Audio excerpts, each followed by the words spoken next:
Welcome to my YouTube channel help meet में आपका बहुत बहुत स्वागत करता हूं। आज के इस वीडियो में बात करने वाले हैं कि अगर आप अपने फ़ोन से गूगल पे प्ले स्टोर पर जाकर योनो लाइट एसबीआई ऐप को अपडेट करते हैं, लेकिन आपका YONO light SBI app update नहीं हो रहा है, तो आपको अपने योनो लाइट एसबीआई ऐप की अपडेट प्रॉब्लम को कैसे सॉल्व करेंगे। सबसे पहले आपको अपने फ़ोन की सेटिंग्स पर जाकर अपने मोबाइल वाईफाई और मोबाइल नेटवर्क को चेक करना है। दूसरा तरीका है, नीचे आपको ऐप्स या एप्लीकेशन का एक ऑप्शन मिलेगा, उसमें क्लिक करेंगे। आपके फ़ोन में जितने भी ऐप्स इंस्टॉल हैं सभी ऐप्स यहाँ पर ओपन होके आ जाएंगे।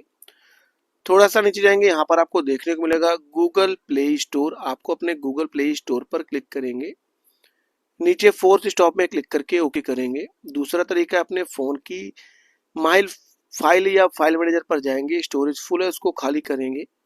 इसके बाद अपने फ़ोन को रिस्टार्ट करेंगे, प्ले स्टोर पर जाकर अपडेट करेंगे। आपका YONO light SBI app update हो जाएगा और आपकी प्रॉब्लम सॉल्व हो जाएगी।